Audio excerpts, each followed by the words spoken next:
Allahumma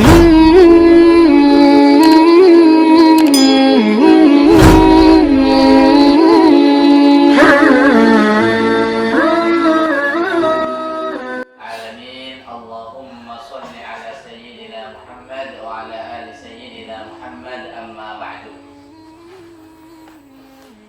Bahwasanya Allah Subhanahu wa taala meletakkan kebahagiaan makhluknya ini pada tempatnya masing-masing.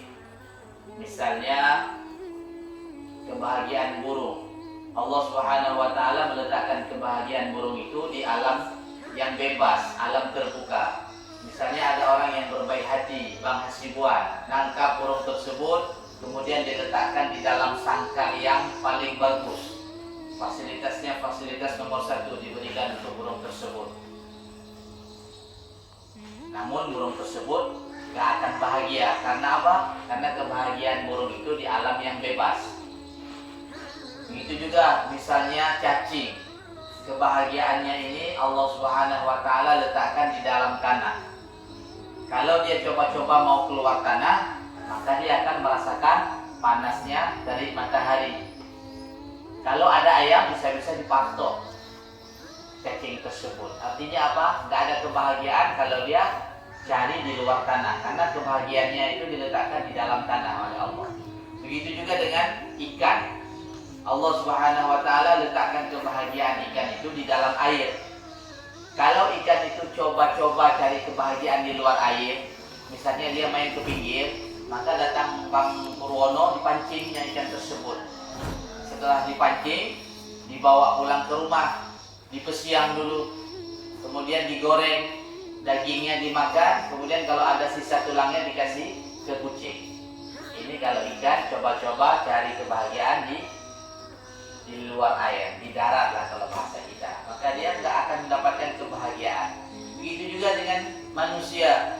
Allah Subhanahu wa taala telah membuat suatu keputusan bahwasanya kebahagiaan manusia itu diletakkan oleh Allah di dalam pengamalan agama. Siapapun kita yang mau mengamalkan agama di dalam kehidupan kita, maka kita akan dibahagiakan oleh Allah Subhanahu wa taala di dunia yang sementara dan akhirat yang selama-lamanya.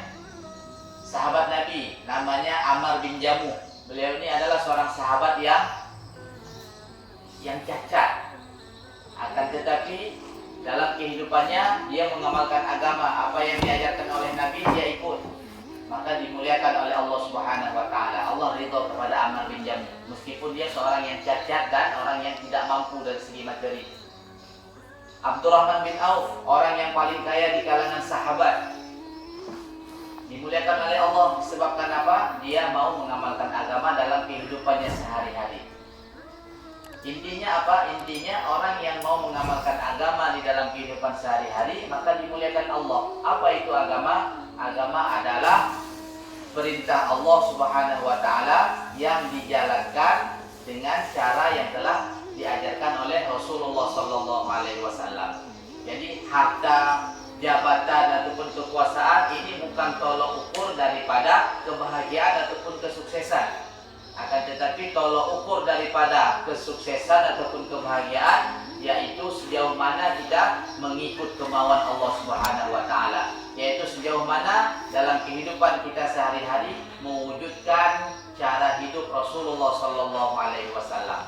Kalau kita amalkan seperti itu, insya Allah kita akan hidup bahagia dunia akhirat. Di dunia ini ada dua. Kalau kita nggak ikut cara Nabi, maka kita akan ikut cara syaitan. Dan juga orang yang mengamalkan agama ini bukti tanda sayangnya Allah kepada kita.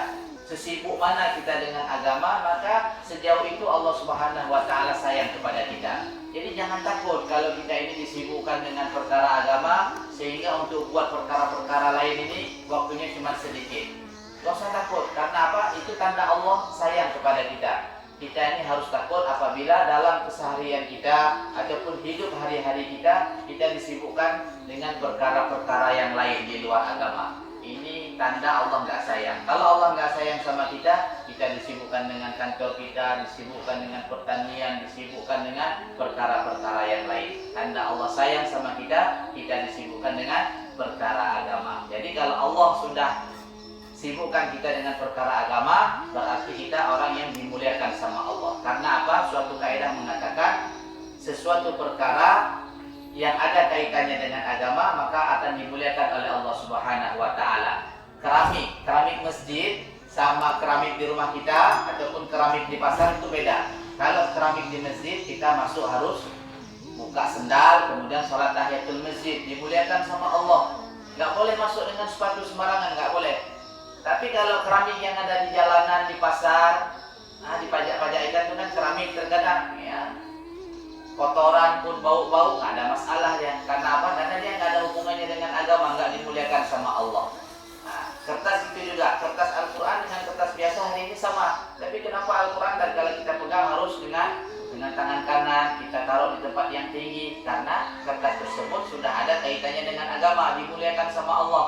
Nah, tapi kalau kertas yang lain yang nggak ada kaitannya dengan agama, maka ini dibuat bungkusan cabai, dibuat bungkusan nasi, dan dibuat lain sebagainya. Yang intinya siapapun yang ada hubung kaitnya dengan agama, Allah Subhanahu wa taala akan muliakan orang tersebut dunia akhirat. Wallahu a'lam bishawab. Mudah-mudahan bermanfaat.